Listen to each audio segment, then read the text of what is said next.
Coming எபிசோடுக்குரிய ஒரு அட்டகாசமான சூப்பரான இன்ட்ரெஸ்டிங்கான ப்ரோமோ ரிலீஸ் பண்ணியிருக்காங்க. வீடியோக்குள்ளே போகிறதுக்கு முன்னாடி நம்ம சேனலை லைக் அண்ட் சப்ஸ்கிரைப் பண்ணிவிட்டு சப்போர்ட் பண்ணுங்கள். உங்களோட ஒரு சின்ன லைக் சப்ஸ்கிரைப் கூட எனக்கு மோட்டிவேஷனாக இருக்குல்ல, கொஞ்சம் பார்த்து சப்போர்ட் பண்ணி விடுங்க. புதுசாலாம் கேரக்டர் உள்ள என்ட்ரி கொடுத்துருக்காங்கங்க, மாசாக இருக்குது. ஒருவேளை மாயா கூட மறுபடி ஜோடி ஆயிடலாம், நல்லாவே இருக்குது. ஃபஸ்ட்டு சீனில் வந்துட்டு தனமும் மாயாவும் வந்துட்டு காலேஜ் முடிச்சுட்டு போய்கிட்டு இருக்காங்க. அப்போ திடீர்னு அப்படியே மாசா கெத்தா பைக்கில் வந்துட்டு ஒருத்தர் உட்காந்துட்டு கூலிங் கிளாஸ் போட்டுட்டு நம்ம மாயா கிட்டே தனத்துக்கிட்டே வம்பிழுக்கிற மாதிரி தான் காமிச்சிட்டு இருக்காங்க. ஐயோ உன்னை சும்மா விட மாட்டேன், உன்னை என்ன பண்ணுற பாரு, அப்படியே அரைஞ்சேன்னு வை, கொன்ன ரெண்டும் பழுத்துரும் பார்த்துக்கோ, எங்ககிட்ட வம்பிழுத்தேன்னா அவ்வளோதான், உன்னை உண்டு இல்லைன்னு பண்ணிவிடுவோம் அப்படின்னு சொல்லிட்டு மாயா வந்துட்டு அப்படியே எகிரி எகிரி சண்டை போட நம்ம தனம் வந்துட்டு ஐயோ மாயா இப்படிலாம் பேசாத, அமைதியாக இரு அப்படின்னு சொல்லிட்டு கையை பிடிச்சிட்டு இருக்காங்க.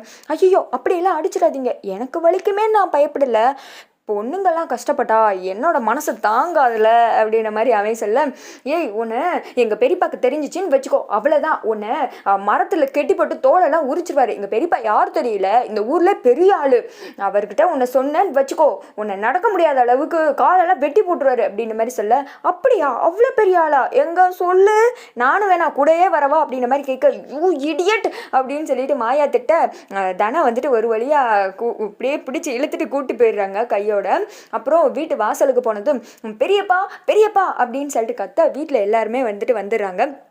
என்னாச்சுமா, எதுக்கு இப்படி நின்று கத்திக்கிட்டு இருக்க அப்படின்ற மாதிரி வந்துட்டு ரகுராம் கேட்க, சிவா சொல்கிறாங்க அப்படி என்னாச்சு, எதுவும் பிரச்சனையா அப்படின்னு சொல்லிட்டு மாற்றி கேட்டுட்டு இருக்க, ஒருத்தன் எங்களை காலேஜில் வீட்டு வர வரைக்கும் டீஸ் பண்ணிகிட்டே இருக்கான் பெரியப்பா, நீங்கள் பெரிய ஆள், எங்கள் பெரியப்பா யார் தெரியுமா, அப்படி இப்படின்னு என்னெல்லாமோ சொல்லி பார்த்தேன், யாரை பற்றி எனக்கு பயம் கிடையாதுன்னு சொல்லிட்டு வீட்டு வாசல் வரைக்கும் வந்துட்டான் பெரியப்பா, அங்கே பாருங்க அப்படின்ற மாதிரி சொல்ல, பார்த்தா நம்ம பையன் பின்னாடியே ஃபாலோ பண்ணிட்டு வீட்டு வாசலில் வந்து நின்றுட்டு இருக்காப்புல.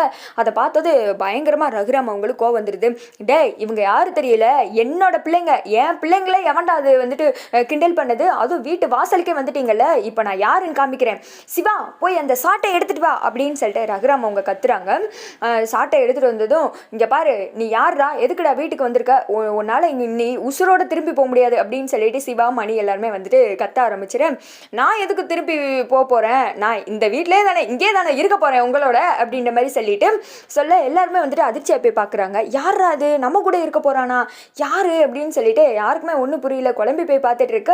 அப்படியே வந்துட்டு ஃபோக்கஸ் பண்ணி திரும்பிக்கிட்டே ரகுராம் அவங்க முன்னாடி வந்து நின்றுட்டு இருக்காங்க. என்ன நான் இந்த வீட்டில் இருக்கலாம்ல அப்படின்ற மாதிரி சொல்ல, யாருக்கும் வந்துட்டு ஒன்றுமே புரியல, அதிர்ச்சியில் பார்த்துட்டு இருக்காங்க. பெரியப்பா என்ன பெரியப்பா பார்க்குறீங்க, அடிங்க பெரியப்பா இந்த ராஸ்கலை, இவன் தான் பெரியப்பா எங்ககிட்ட வம்பிழுத்தான், இவனை விட்டுறாதீங்க பெரியப்பா, அடிங்க பெரியப்பா அப்படின்ற மாதிரி சொல்ல, அதான் உங்கள் பொண்ணுங்க சொல்கிறாங்கல்ல அடிங்க அப்படின்ற மாதிரி சொல்ல, ரகுராம் அவங்க வந்துட்டு முறைச்சி பார்த்துட்டு இருக்க மாதிரி காமிச்சிட்டு இருக்காங்க. மாயா வந்துட்டு என்ன இது, ஏன் பெரியப்பா இப்படியே நின்றுட்டு இருக்காரு, இவனை அடிக்க வேண்டியதானே அப்படின்ற மாதிரி மாயாவுக்கும் ஒன்றும் புரியல. அதோட பார்த்தீங்கன்னா இந்த வீடியோ வந்துட்டு முடிஞ்சிடுது. ஒரு வேளை வந்துட்டு இந்த வீட்டுக்கு தெரிஞ்ச பையனாக இருக்கலாம், ஒருவேளை மாயாக்கே ஜோடியாக ஒரு ஆளை புதுசாக உள்ள கொண்டு வந்துருவாங்களோ அப்படின்ற மாதிரி தான் இருக்குது. நீங்கள் என்ன நினைக்கிறீங்க அப்படின்னு சொல்லிட்டு கமெண்ட் பண்ணிவிடுங்க.